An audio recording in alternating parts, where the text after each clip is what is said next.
When I first came to Fort Collins, the population was about 40,000, and the town was dramatically different. Pretty much the commercial area of town ended at Prospect Street. Horsetooth Road, Harmony Road, those were dirt roads. Or, let's see, Harmony was paved, but it was a two-lane road, and there were no buildings on it except farms and residences. It had been an agriculture community pretty much before the 1960s. In 1965, Eastman Kodak came to this area.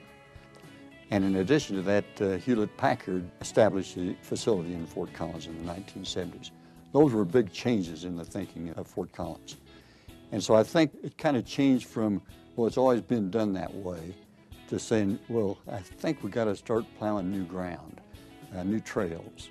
And I think the group of citizens that were around at that time really were thinking of the future.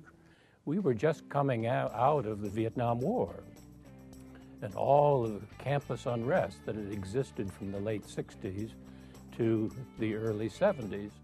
So we had an environment in which looking to the future called for some fairly visionary thinking of what should a university like Colorado State University look like, and what might be the social, economic, and technological growth of the city as a whole. DT Square meant designing tomorrow today. And it was probably started by the mayor at that time, who was Carl Carson, and a gentleman by the name of Maury Nelson. And Maury Nelson was kind of a representative of the Chamber of Commerce.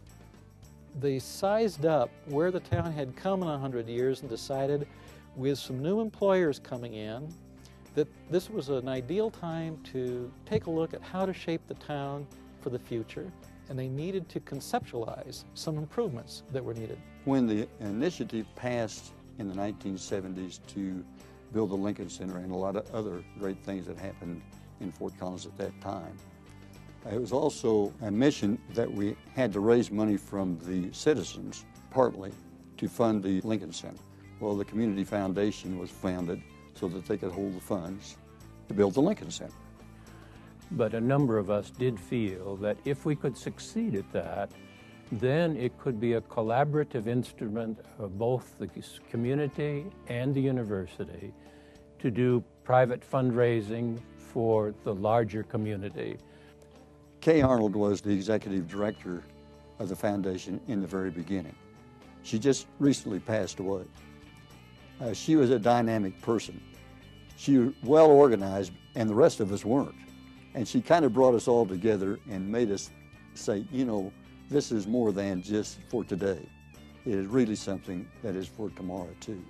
But at that time, we had no idea of such visionary things as making it a regional community foundation involving our adjacent communities.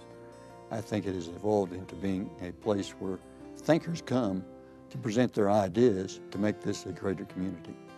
It's actually very encouraging and very heartening.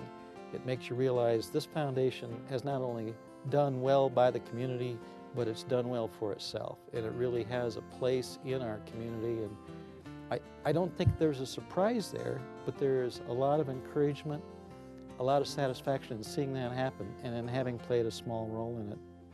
I am so optimistic about the future, and I think one of the reasons I am optimistic about it is that we have a foundation where ideas can come. And I just think about the citizens of Fort Collins, how great a place it is. I've never known a place like Fort Collins that had so much volunteerism, to the point you kind of stagger at the amount of people that want to do good things for this community. It's a privilege to live in Fort Collins, and I'm thankful I live here.